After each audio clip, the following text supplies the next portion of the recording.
So anyway, so let's talk about, enough about me. What do you think about me? I like you, Eric. I think you're pretty awesome.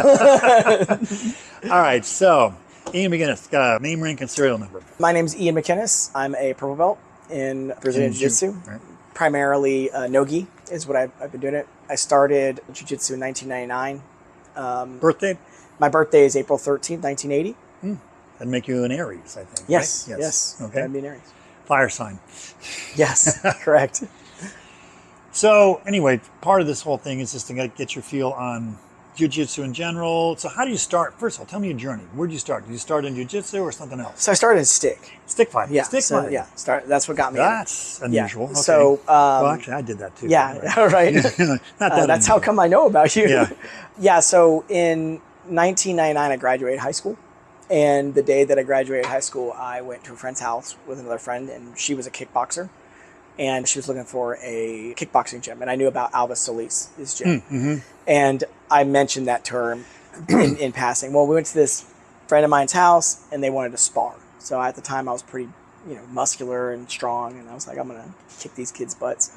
And I just got my butt handed to me. They hit me. They hit me 5 times for every swing, let alone I didn't make any contact. And it was eye-opening. So after that day, I sat down, and my friend, her name was Caroline, was like, it looks like we need to go find that kickboxing gym. So that day we went and met with Alvis Solis Martial Arts Academy in Humble. And Alvis did his little thing with it. He got the stick and he swung it past my face. And then he goes, I'm going to teach you how to block this. And then he threw a punch. And he's like, this will be easy. And that was like, that was my... And you were hooked. That was my marketing. Yeah, that's all I needed. And that's why I started there. And then jiu-jitsu seemed natural. Like about 3 or 4 weeks in, we had a couple stick fighters that would tackle us and, go to the ground and sub me. And I'd be like, what the heck is this? This is this isn't stick. And so that's where I got introduced to jiu-jitsu. And then I thought that would be the best place to really focus. And that was still at Alvis's place? That was Alvis, yeah. Okay, all the way through? Yeah, Alvis for 4 years. Okay, and was Travis there at all? Yeah, Travis was a blue belt. Him and Alvis were both blue belts at the time. Okay. Yeah, Travis was 17. Okay, yeah. Wow. All right, yeah, because when I interviewed Travis, he mentioned the sticks. He didn't really do them, but he mentioned it. He said, yeah, and Alvis came to California for one of our gatherings. In fact, he called me up because he bought the tapes. And the Real Contact tapes. And he called him and he was like, yeah, I want to do this. I'm like, okay, great, come on, So we had a gathering coming up in a couple of weeks and came out. And so he came out with it. There's other people doing it. And at that time, he had not done any jiu-jitsu. And so and I'd been doing it for maybe a year at that point. So I was kind of like mid-level blue belt-ish. I mean, back then, you may as well have been a black belt because no one was doing it. And we got on the ground. I got him in a triangle. He captured that. Then we introduced him to Carlos. That's why Carlos was in Dallas at the time with Walker, Texas Ranger. Yeah. Yep. And so Carlos at that time was still in California. He was still in Cali. Okay. Yeah. That was 92. This is 90, early 90s. And so he was still in California, but Alvis was hooked. He did stick fighting, yes, but he really, pursued jiu-jitsu, which kind of makes sense. That's all. I mean, that's what his primary thing was. I mean, he loved the stick, but the stick wasn't like his primary thing at that time when I started. Now, one thing that comes up, and I tell this people who are just starting out, is when it comes to stick fighting, because a lot of people have gone from stick fighting to jiu-jitsu. I don't see as much from jiu-jitsu going to stick fighting as much. And one question is, what's your take on that? I think stick's harder. I think stick is more. In what way? It's people just don't like getting hit. It's a little more brutal in that way. Like, when you get hit with a stick, it's, if you get hit in the thumb and you break your thumb, your thumb's broken. Jiu-jitsu is not necessarily like that. So I think it's just easier for people to do that, and they can go a little bit harder. Mm-hmm. So you can go a lot harder in jiu-jitsu for longer periods of time than like stick. I remember we would do sparring, like pretty rough sparring with padded sticks. You go like once a week. Even with padded sticks, get hit in the knee the wrong way, you're got a bruise on your knee for a while. I think that's why. I think people aren't wanting to be there's not as much grit, I guess, and people don't like to feel the pain. Jiu-jitsu doesn't really bring that kind of pain level. hitting with a stick is a different way of pain. Good point. Describe the pain level in stick versus, say, jiu-jitsu. Oh man, jiu-jitsu is more pressure oriented, not really pain, just kind of, but you can get past it. It doesn't hurt. It's not really sharp.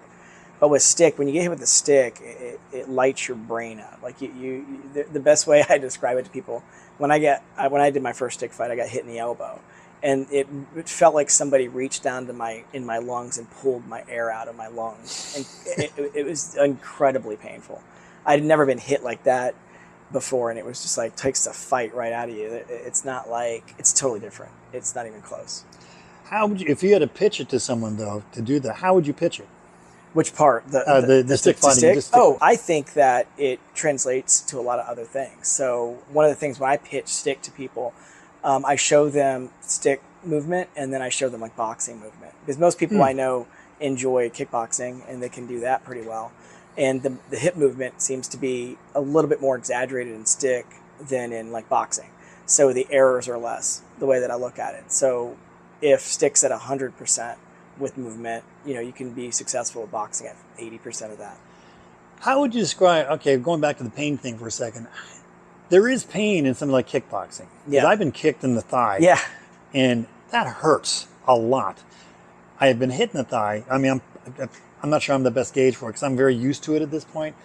But how would you differentiate that sort of pain to the stick? That's more of a dull pain. Okay. And stick's more of a sharp, like immediate. It's almost like when you stub your toe, but there not be a delay. It's kind of like that kind of pain. Uh-huh. And sometimes there is a tatted delay, like particularly when you get hit like in a funny bone, like an elbow or something like that. But that's how it's like that, like, oh, that dreaded pain. Like, I don't like that. So stick fighting, got to start there, got into jiu-jitsu. What do you find, what value do you get out of jiu-jitsu versus stick, or do you find them complementary? I find them complementary. Right. So any type of striking art, I always feel that it makes the grappling arts better because you're just more confident on your feet, so you don't stiffen up or anything like that. So I found that as a positive thing. So I was a little bit more confident standing when I knew I could handle myself. So my philosophy when I was younger was I wanted to be where my stand-up was the pot, and then when someone take me to the ground, they got into the fire with me. So I always made it, I wanted my jiu-jitsu to be far better than my stand-up, but I wanted to frustrate somebody so much where they would try to tackle me and they weren't as good. That was my goal back. That's your strategy. That was my strategy, 25 years ago. And what is it now? My strategy now is that I'm old and Hey, speak for yourself. The striking's a little more difficult, but I would still use that strategy. But people know my ranks and stuff, and they know jiu-jitsu's not as uncommon as it once was. So true. I think the opposite would apply. My goal would probably be to take someone down now than to stand up. So if you were starting someone out, just say, a 20-something person who's never done a martial art, maybe they've done basketball in high school, some sport, not necessarily wrestling or football, but something more golf, let's say, tennis. Where would you start them? I would like to start them something practical. I think stick's very practical. Okay. I think it's more practical than, More, and it's more practical versus... Well, like jiu-jitsu or like... Why is that? I think, the thing about jiu-jitsu is I like jiu-jitsu, but, if you're gonna start somebody with it, it's very difficult. And there's a lot of things that I get with people that I talk to is a lot of people aren't getting sweat on them. You have to start somewhere. And it seems like, trivial, but that stops people from doing it because they don't want to have direct contact. Okay. So I think you just want to introduce them to something that's more, functional or more realistic in their standard environment. So not that jiu-jitsu wouldn't be, but stick would be more, I think, a benefit to teach at first because they can use other weapons or grab something, and it translates to empty hand relatively well. So as far as like a day-to-day practical application, your thought from what I'm hearing is you're thinking, okay, if I had to apply it to defend myself, my family, my friends, a weaponry like stick fighting, Kali, Arnis, Eskrima, would be a starting point. Yeah, that's what I would. That's how it happened for me, and I feel that's been effective. And at what point after that starting point's kind of met, would you integrate jiu-jitsu or transition to something like jiu-jitsu, for example? Yeah, I would. I'd like to separate them and then combine them a little bit at a different rate. So do the stick, isolate it, do jiu-jitsu a little bit, isolate it, and make the jiu-jitsu that you're doing really pair with the stick that you're teaching. And then where would you pair them? I would pair them with knee ride. So something that you can use the stick with at the same time. So pair it in that way and then slowly fade out like the stick is what I would probably do and get them where they're more used to contact. Now, would you differentiate, what your starting point, stick or jiu-jitsu, for example, based on age, based on gender, based on your read in that person? What would you be looking for? I would definitely look at their physicality, because when you get people that if they're just not really physically adept, you're going to have a hard time with movement, things like that. So stick would be maybe difficult for them because there's. But wouldn't it be difficult for the groundwork as well? Yeah, they definitely. But I would think that being on your back's a little easier to deal with if you're a heavier guy. So you can it's easier to deal with in that case. But typically, I think if they don't have any physical issues, like we have some guys that we work with that have knee replacements, I really wouldn't put them in stick because it's just the sheer the sheer lack of mobility in their knees. But anybody else that doesn't have those kind of challenges, I would definitely start them in a standing position and then start working like a standing grappling, like a kickboxing kind of standing grappling structure, and then then isolate ground and start trying to marry them together over time. Yeah, and I guess we should be a bit more inclusive when it comes to the stick stuff because it's sticks and knives. Yeah. And keeping that in mind, would you still stick with the, no pun intended, would you still stay with the weapons first, say, on a gender basis? Women? 100%. And why? Because so everybody wants to say strength and size matters. So period. So an untrained person, the strength is going to win, the size is going to win. So if you can train somebody efficiently and effectively with a weapon and they're smaller statured, that would negate the physicality of the other individual. So you can, if they're being attacked by a 250-pound man and they're 110 pounds female and they have a knife or even a long screwdriver or anything, they can at least do something against the attacker, where more than likely that's not going to be the case. And somebody that's that size against a larger opponent would have to, their skill level would have to be in jiu-jitsu or even just a standard let's say striking art. Their skill would have to be so much better than to be able to negate their size and strength. Okay, so the time for it to be usable takes a lot more without the weapon. Okay. Yeah, it's more efficient. It's an efficient form of functionality over time. Yeah, and I agree with that because one thing you brought up, like a screwdriver. I'm a contractor and I'm on job sites all the time.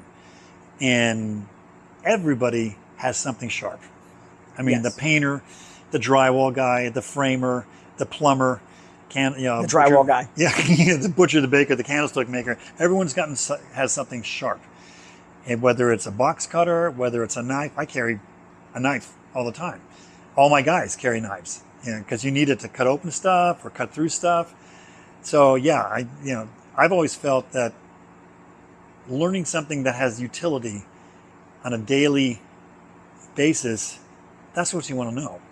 And that, and historically, the Japanese martial arts, a lot of those, like the nunchucks and a lot of those weapons were the size are for hay bale moving. Yeah, they were used nunchucks daily. For grain. Right. So there's it's a functional thing that they were familiar with just for their day-to-day lives. Right. And I will say in regards to the nunchucks, back in Japan, feudal Japan, yes. Today, no. I've never seen a pair of nunchucks on a job. But the reason why they even became weapons was because it was available. Yeah. Oh. Yeah. It was what they had, and they'd been dealing with it forever. It's and they were also illegal to have swords back then, if I remember right. For them. Yeah. Correct. They weren't allowed to have it, so they had to utilize. It's like their birth control. Yeah. It's exactly right. Exactly right. So going back to what you would show somebody in their 20s, let's go back even further to kids. Where would you start kids in all this? Let's say kids under 15. Yeah, kids under 15, I think grappling would be the best for them because they're not going to be out in the public by themselves typically, if they're really young. So I would start them at grappling. And then it would just make everything, they would be confident. And when they're ready to transition to a different martial art, they'd probably be more confident. Now, would you feel because I know, when I was with Leo and stuff, we had a lot of Filipino families. They all started with knives. Yes, I remember that. I remember that when we were doing Filipino stuff, they started with weapons because the way their thought process is back in their day, when their neighbor decided to take over their land, a 5-year-old can defend himself with a knife. A 5-year-old can't really defend himself other than that. So once again, it goes down to size and strength. Yeah, relative to skill. Yeah. So one other thing that comes up, and I remember when Leo found out I was doing jiu-jitsu, he liked it at first. He said, "Okay, always good to know something," but he was saying it's not usable, or I don't know, usable isn't the word. You won't use it in what he would call a real fight, and this is what I preach. And I said, "What do you mean?" He says, "Fights are never one-on-one." When he's from the Philippines, from Negros, it's an island. It's a big island, but it's an island nonetheless. And you have these little kingdoms and fiefdoms within the island because it's a village on village. It's never one-on-one. It's 14 on 17, or you don't go to the ground. Yeah, because you get trampled or you get stabbed, or your head will be kicked. And their geology is different. Oh yes, jungle. Yeah, I mean that would not be fun. So my I guess where I'm going with that is the practicality of weaponry fighting versus jiu-jitsu fighting, in terms of in a self-defense context. Where would you put that? Jiu-jitsu? Yeah. Oh, I think any type of grab that you can control your opponent. Right. I mean, and it typically would be, like everything's percentage based, right? So, if someone pulls and going to stab at you, if you have some training, it helps you, but not it's not guaranteed. It's not a magic wand, right? So, but if you can react, reaction time is what I look at. So how are you going to react to a bad situation? You're not going to turn your back to a knife, Right. So if you're jiu-jitsu and that, you're going to go, oh, I'm not turning my back to this person, and you can maybe isolate the arm. You know how to hold grips. You know how to do things like that, push them up against the wall, particularly stand up, some form of stand-up grappling, to kind of get the control of the weapon. 2-on-1 is better than one against 2. Mm-hmm. So that's kind of like one of the things I think is beneficial for any type of grappling, is just being able to control a human being effectively and be able to move them. Because when we used to train with Alvis, a lot of his stuff was the underhook but standing grappling. Like, your frame, the head, push the head off, push them, and you're going to use your environment and bring the person. So you get the underhook, and then you're up against the wall. You tree put yourself something in between a corner of the wall, and then you've isolated, or you can't be attacked from the back, and then you can use a person you have as a shield. I think Alvis had a story that he had done that with somebody that he had, they were trying to fight him, 2 guys. So I thought that was kind of an interesting concept, but it's still grappling. It's standing grappling, but same concept. Yeah, for sure. Now, we talked about, if you had your druthers, you'd show someone a weaponry thing first for self-defense. Yes.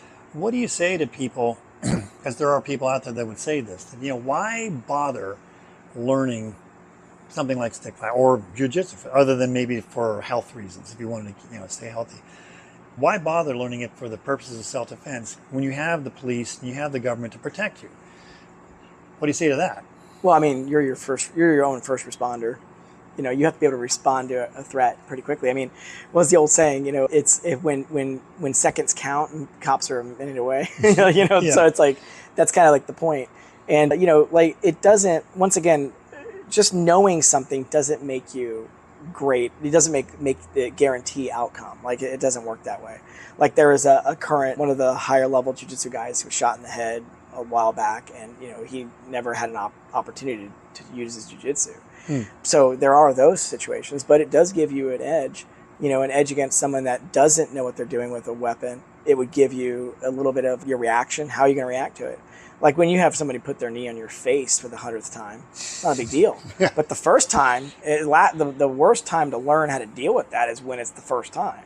And it matters. And your face is on concrete, and whatever. It's like you don't want to be there. You better getting used to having a cross face or someone's knee on your face, and you say, okay, I can deal with this. Once that's really important. I think it's just being able to understand that you're not going to die from something like that. So going back to the jiu-jitsu world, let's do stick fighting and jiu-jitsu. When you're practicing, we'll practice some pattern in stick fighting, for example, 2-stick fighting. How do you get someone to go from just the practice to actually fighting? And let's say knife fighting, for example. How do you convince someone to do that? Well, the knife fighting's fun because the padding is different. So it doesn't hurt as much. Like, it's like you get over it. And then like, because the knife's so quick and fast, and if you basically just cut somebody, they don't feel it. Like, you're not going to get hit. Yeah. So I like the transition of teaching knife first, and then transition to stick, which is a more blunt force trauma.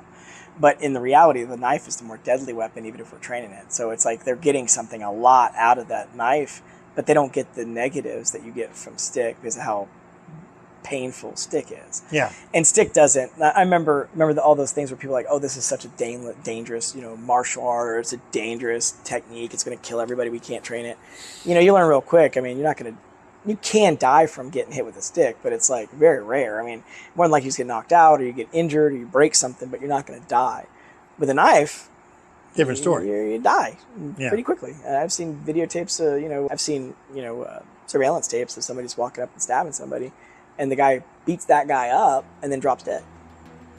10 seconds later. Yeah, it's because he took about 8 shots to the stomach. Well, he didn't even realize he got stabbed. Right. It's like, so knives are a very dangerous thing, man. I didn't get scared of knives until I started training them. So would you train them starting off with a knife? Yeah.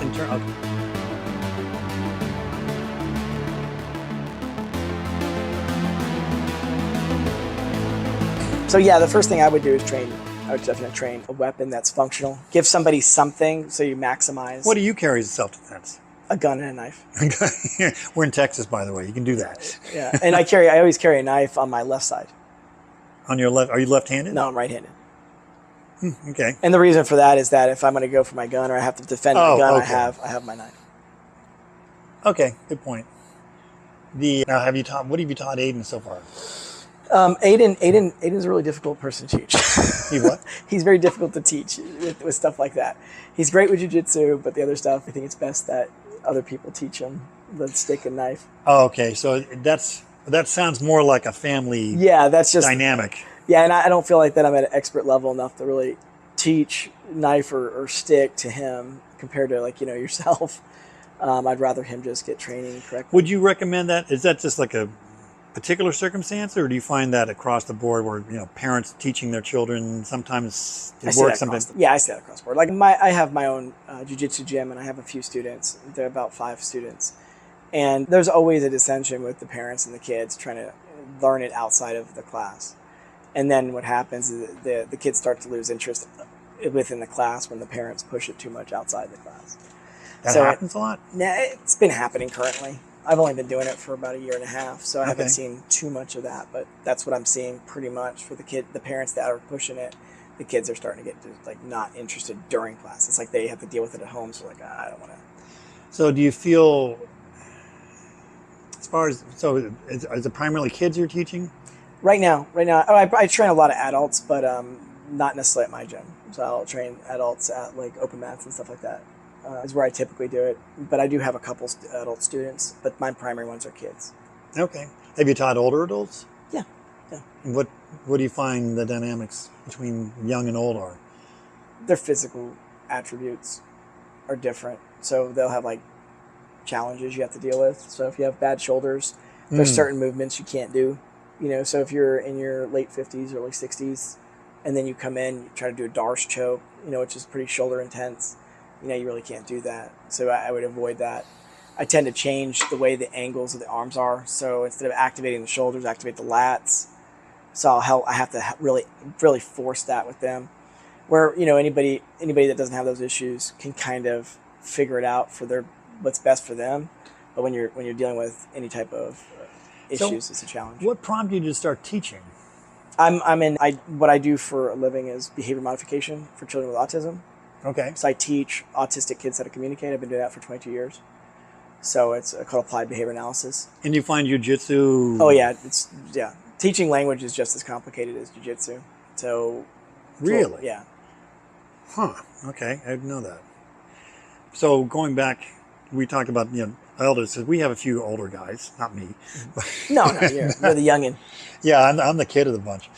But when you roll with, say, someone like young Steven, yeah, versus say rolling with someone like MacInnes, you feel the difference in terms of body Yes. energy, body Yes. mechanics? Yeah, there is some difference there. Their reaction time's different. So if you're going to compare, skill to skill, they definitely know. Like we're talking like Mike. Mike's a high level purple belt, but you can feel that the body's not reacting in the same way. So his hip movements getting really good, but it's not the same as like a 23-year-old Steven that's at like high level blue pushing purple. And plus, their height, the strength. So we're looking at somebody at 70, actually 71 next week. Wow. Compared to someone that's 23. And it's just the way that their bodies respond. The timing is different. So what do you say to the young ones? Slow down. Because anticipate. Yeah, okay. Because jiu-jitsu, like I guess every martial art does, has a certain attrition rate.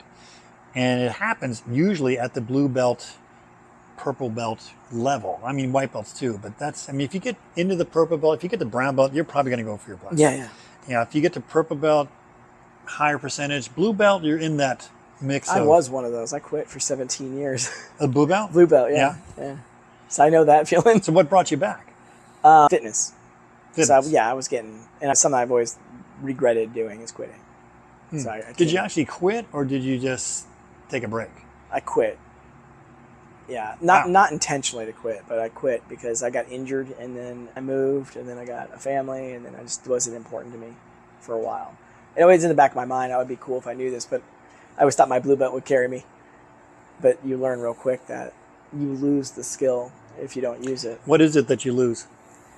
In my opinion, the most important parts, which is like the timing and the feel, like to know, like that anticipation and that prediction is gone, and that was what's, in my opinion, very important. So what came back first then? The timing or the skill or the wind or what? Man, I was out for 17 years, and when I came back, I was also really overweight. So I'd gained like 80 pounds from where I was. So that was rough. That's a transition. What started to come back was just kind of position, like top position with my weight. And I was like, oh, okay. I started coming back there, but I couldn't get submissions. Getting the timing to get the correct positions what kind of came back first, but it took a long time to be comfortable in all the positions again. And then there's a lot of new stuff. I mean, we didn't have half guard back 25 years ago. They didn't have that. I mean, we had it, but it wasn't like half guard. We were just playing with spider guard was like the new thing, and everything was gi oriented. And when I came back from gi. I did gi for 4 years and came back and do no gi now. So I've been doing no gi for better half of 4 years. Do you prefer one over the other? I prefer no gi. Really? I feel that it's more realistic in Texas, and I just think it's very hot in Texas, by the way. Yeah, very few overcoats. And I think that I like the physicality, like the athleticism that comes with it. Like it requires you to be a little bit more athletic.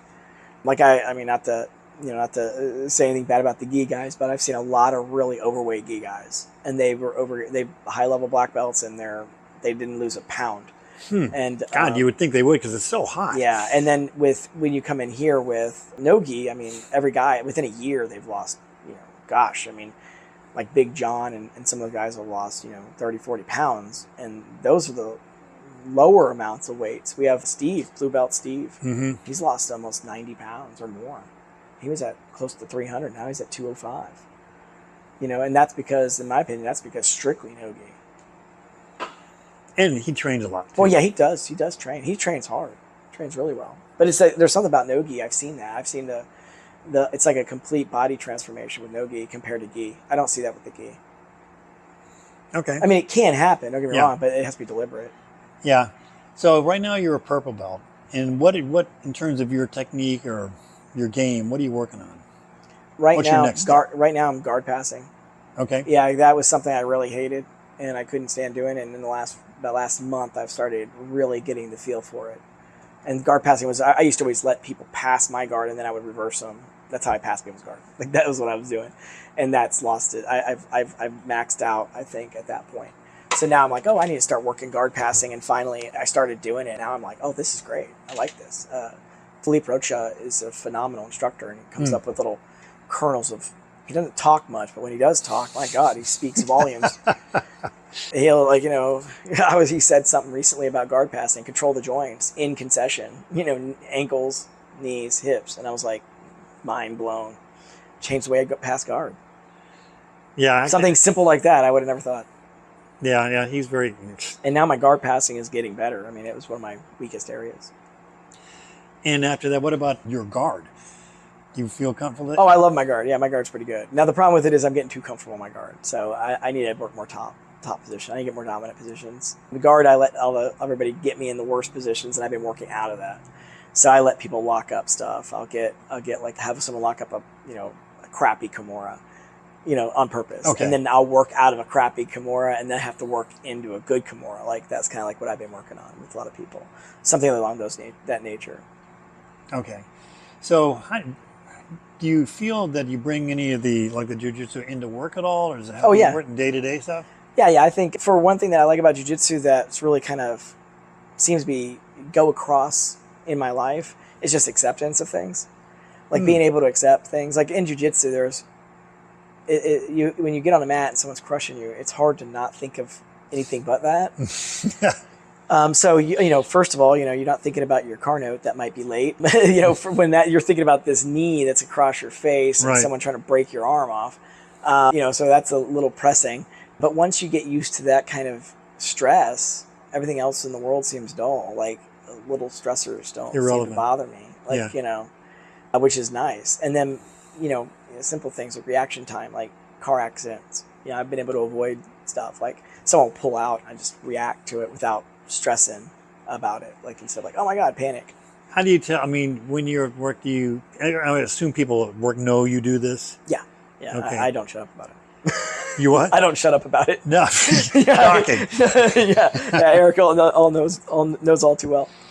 So, have you ever found yourself with the opportunity to come across someone who either has a weight issue or has some issue that you feel? Cody's works for me. So he's been working for me for 5 years now. Young Cody? Yeah, the Cody that was just here. Okay. Oh, okay. Yeah, right, he's a big guy. He's over 300. For the glasses. Yes. Yeah, he was over 300 pounds, and he seems like he really wants to get fit. I've known him for a long time. I've been trying to talk to him about it, and it took a while, but eventually he it worked out for he can come in, and now he loves it. He's already hooked. It's only been 4 weeks, and all I need to do is get him on the mat. So I knew he'd like it, and it's right up his alley because he also does behavior modification as well. Okay, that makes sense. So he understands the process. So, and he's he's a big guy, and he's seeing the benefits of it already. And it's something he wanted. You're not going to get someone that doesn't want to change their lifestyle. They're not going to change. But somebody that's really actively, like he's been trying to get in the gym, but he loses his time, and then he doesn't you don't make today's age because of the earbuds and stuff. You're not making friends at the gym. In jiu-jitsu, you make friends and you get support, and people will contact you because people aren't in their phones. They're on the mats. That's a really good point. Because when you said that, I go, oh, right, because you can't wear earbuds out there. No. So it's about as intimate as it's going to get. It's here and now with you when you're rolling with me. There's nobody else. Yeah, that's why we get such connection. Everybody's so like you said, it's intimate. It's not, you're sweating in people's eyeballs. I mean, you can't get any more intimate than like that. On a mat, and then you just get comfortable with people. Yeah, and one thing when I was talking to Ashley about that, I said, well, why? It's very male centric. Yeah. But you do have some women in there. But what is it about this that women shy away from? And she was saying that it's intimidating for one thing. And there's this barrier to entry, so to speak, where you have to get past the closeness. Yes, I get that a lot. Yeah. I have a lot of females friends I'm trying to get to do this. And gotten to a point where they've almost come in or they observed it, and they're smaller. They're like 110, 115. I think they'd be incredibly good because I work with a 9-year-old that's like 85 pounds, and she is a killer. And that girl can get your back. And then we have Charlie. Charlie's 15, 5'1", I think, 5 foot, 5'1", 115 pounds. And she gets your back, you're not getting her off. She's a tough kid. And I really think that a lot of these females have massive potential, particularly with their size is just an anomaly than most sizes that are in here. Most guys we get are pretty big guys, and it's like the most difficult people I have to deal with are smaller individuals because they get into places that you're not used to people doing.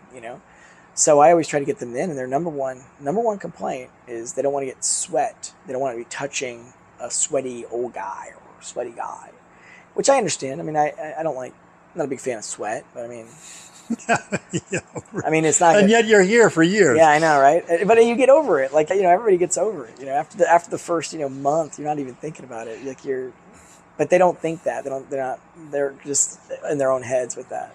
It's funny you should say that because when I was talking to Ashley, she said, after a month or thereabouts, says you don't care if you're sitting in the guy's face. You want that arm bar. Yeah, exactly. You don't care about the other stuff, and it's not a. It's intimate, but it's not. It's intimate in the sense of like I would say a chess match, 4-8 chess match. You're constantly. You don't have time for anything. You don't care. And it's like who cares if someone's sweat's dripping in your eyes when someone's grabbing your knee, trying to break your knee in half? It's like so what? That's the least of my problems right now. It's like once again it goes back to it's all relative. It's relative to what you're dealing with. Yeah, if you just get someone's sweat in your eyes, that's disgusting. But man, when they're trying to break your leg or your arm, you don't care. It's like. It's all about relative, situations. That's funny. Well, I'm trying to think of any other question. I'll probably at some point I want to do this again because yes, sir. There's stuff that comes up, and I'm doing this because when we did the Dog Brother thing, my favorite part was the interviews. I mean, I love watching your interviews. Yeah, I like the footwork, I like the fights, and I like seeing deep things. But I always look forward to the interviews because, especially if someone brand new.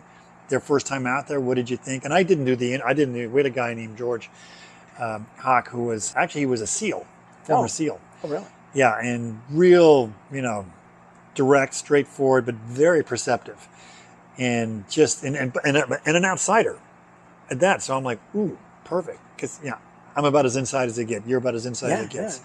So we're gonna look at and have questions that are a little different. He asks questions that are just like. I would never have thought of that because I'm not on that other side of the wall. You're in it. Yeah, you're not. I'm in the wall. I'm in the fishbowl. You're in. Yeah, you're in it. Like you're the inside. Mm-hmm. Which gives you an interesting perspective. Well, it's a different perspective. Yeah, but their questions would be different. Yeah, that makes sense because you probably wouldn't ask questions that you would probably already know the answer to that you didn't think would be an appropriate question that they may ask, Yeah, it would be so obvious. Why do you wear gloves when you do stick fighting? I don't want my hand broken. I mean, I didn't even think you never know what their thought process is outside of the. Yeah. What do you do in terms of off thing for diet? I maintain. I fast. I fast 16 hours a day. So I've been doing that for. So like a intermittent fast. Yeah, I do intermittent fasting. So I eat within like an 8-hour window. I'll eat like a certain amount of calories. I try to. When I eat, and I'm gluten intolerant, so I can't eat bread, which has actually turned out to be a godsend. So since I can't eat bread, everything I have to reduce carbs anyways. So I don't. When I do eat something, it's just like a patty with vegetables. Is how I eat a burger. Meat? Yeah, eat a lot. My main thing. Yeah, any type of protein source I'll eat, particularly if it's a meat. Or I'm not a big fan of chicken, but I'll eat it. I just don't like. I'm not a texture issue with chicken. I think it's too lean. I don't like lean meats. Okay. So I eat a lot of fatty, high-fat meats. Like pork? I eat bacon a lot. I do like bacon, but I'm not a big fan of pork in general. Okay. Mainly it's like an 80-20 beef is my favorite. I'll eat that. And then I'll eat, and most of the carbs I eat are, recently I've started to add more like starchy carbs, like French fries occasionally, but I typically won't eat. Okay, so no one's going to accuse you of being a health fanatic. Yeah, no. But I won't necessarily, I'll eat a burger without the French fries. Like I order the patty without the French fries, and I'll like the fixings, I'll turn into like a salad. Mm-hmm. That's what I eat.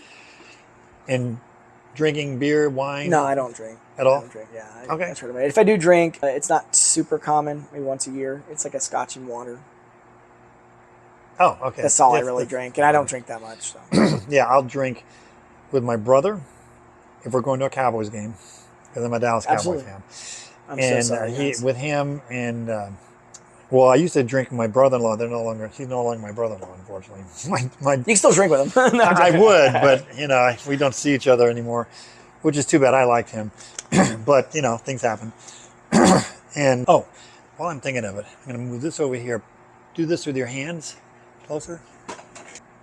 You know I read hands, right? Yes. Okay, there. You are right-handed or left-handed? I'm right-handed. Turn. One day I'm going to start another channel on hand reading because it's another passion of mine. And people don't know what that is. I mean, they know about it, but they don't understand. Well, they know the gypsy version. Yeah, the little bit, yeah, the basic stuff. Which is, well, it was a talent or an art or a science that got lost to the gypsies during the Middle Ages and picked up, believe it or not, in the late 1800s and early 1900s. It had a lot of momentum in Europe and a lot of here in America, believe it or not. And then when Big Pharma came on, everything went away. Yeah, I mean, my favorite thing is how like vitamin C, like actual vitamin C complex from an orange or wherever you get vitamin C, cures scurvy.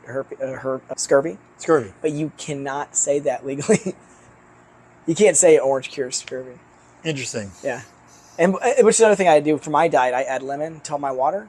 And what scurvy actually is it's a connective tissue disorder of the vitamin C that goes into the cell membrane. So connective tissue would be all tissues that connect to things. Yeah. So if my theory on that was for healing purposes, I'll put lemon in on my water, and it makes it easy because when I go out to dinner or I go somewhere, I'll put lemon. And then my idea with that would be to make sure my connective tissues heal properly, make sure I have plenty of vitamin C. And that seemed to be helping with my joint. I had some joint issues that seemed to help. Okay. Well, I'm out of questions at the moment. And like I said, I'm going to hit you up probably in a year for this. I'll give you a copy. It takes a while to get, probably a week, but I'll get it in. That's pretty quick, well, especially with how big the file is. Well, but yeah, once I get it in, I can start maneuvering it around. But I have a couple of interviews I got to go through right now, so I'm building up for this. But before we end, anything you want to add or that come to mind, or questions that I didn't ask that I should have asked? Not really. Everything's pretty good. My teaching methodology or something like that might be different in the future, but that's a long conversation. It's because of my background. So there's a reason why your background or your vocation? My vocation. Okay. So for applied behavior analysis and the way that. How'd you get into that? You know Anthony Bernabeo. He's a black belt under Carlos Machado, I think. Okay. But he started going into that medieval fighting. Oh. Yeah. So he's like big into that. But I knew Anthony Bernabeo, and he introduced me to a guy that got me a job working with autistic kids. And then it's very, very scientific based. It was brand new. It was an emerging field when I started in 2002. So it's called applied behavior analysis. Now, there's a lot. It's been around for a while in like psychology, some form of behavioral psychology, and then it transitioned to its own field back in the late 90s. So 21, 22 years? Yeah, 22 years. Yeah, nice. 22 years. And it's very just human behavior is real predictable and very easy to train if you know the process. And then there are things that look like something that aren't because of the way that human behavior works. So if you know that, you can kind of bypass certain errors. And that's something you're applying to your teaching now? My teaching, yeah. Okay. Then at some point, what I would like to do was just let me know when you're teaching and just do some videotaping or video recording of that. And just it's called B-roll. Yeah, I know exactly how yeah. But it's something I can like, oh, okay, that's you'll be talking something and I'll show that as with your voiceover. So something to learn. I'm learning, not that I really want to get another vocation, but I just loved that process. And I kind of missed it. But once when I went to Hawaii, my friend Bert and a couple other people out there who Dog Brothers or people I thought with said, dude, you got to write a book and you got to just record this stuff. And I say, well, I travel around, so I enjoy that. And you should write a book. Okay, we got that. You don't need to actually write it. No, I have programs that everything now can be transcribed. So you just have such an interesting life. I think because it's your life, you don't think it's that interesting. But it's a very interesting life. I mean, like, there's a lot of stuff that when I was growing up, I just the idea of where you got by the time you were in your early 40s or mid 30s. Not many people get there in something like martial arts. Like, that's like Bruce Lee level stuff. Like, Yeah. Well, stop. You know what I mean? Like, that's what I'm saying. Like, you people, that's how outsiders look at it. You know. Yeah. Well, okay, that's a good point, because it's like the guy who did the interviews before, outside looking in. I don't see that. Yeah. Well, that's what, when I was coming in, that's what I was like. I liked the Bruce Lee. I was doing Bruce Lee. I was doing JKD, but it was like, oh my gosh, this is a good solid core is with stick, and you got to that level. You're introducing the big guys that are today. You introduced them. You know, you're that guy.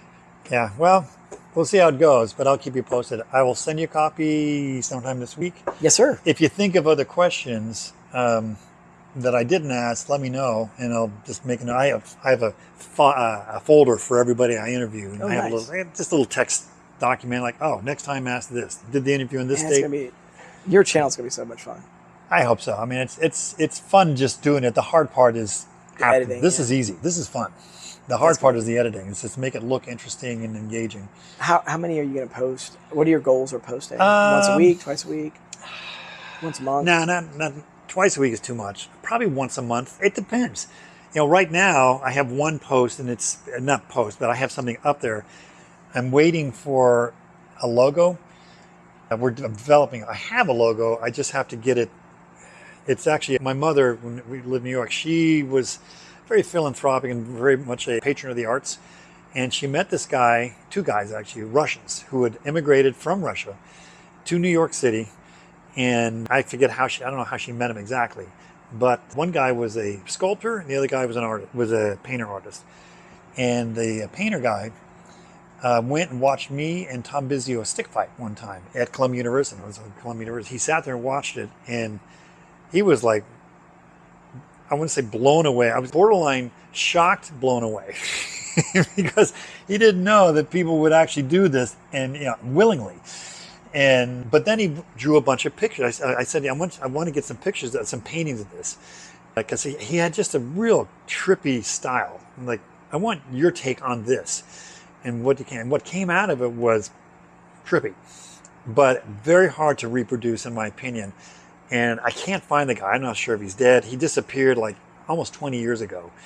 And I've looked for him. I can't see him anywhere. No art galleries, nobody, anything. But his stuff, I have a lot of his stuff. I'm like, this is good shit. And he developed these stick fighting characters. He had about 6 or 7. I gave one to a buddy of mine a couple of years back, but I have like 4 or 5 of these other ones. And it's hard to describe. It's boring, because he did work for the Russian ballet, and so he was a stage designer and that sort of thing for them. They went to Italy. He escaped. He and his wife and his kid escaped when they were in Italy. See ya. And came to the United States with nothing. This is like 1980 or 1978, 79. So got out of communist Russia. Yeah, I mean, it was the USSR. So you're gonna be executed if you. Yeah, and it was the USSR, and so he came up with the stuff. So I'm trying to integrate that. But to answer your question, there's some stuff in it. So I'm just getting content. Can you digitally scan it? I could scan it. I haven't yet. That's actually kind of a project this weekend to do it, because I'm getting enough content. The editing part's the hard part, but I'm getting enough content where if I sat down for a long weekend, I could probably crank out 2 or 3 interviews like this interview here. The actual interview part of it's about an hour, give or take. The same thing with Ashley, same thing with anytime I interview anybody. And when I did it with Travis Took, that was about an hour and change. He had some great stuff. And I sent him a copy of it. He's posted some of that he's done some shorts, and he's done it on those YouTube. Shorts are great. He's done some YouTube channel, the interview stuff. He came out with something. When I listened to it, I said, dude, you've got, here's the raw file, the MP4. Do with it what you will, because right now I'm still in the process of kind of building my thing. But you can mine this.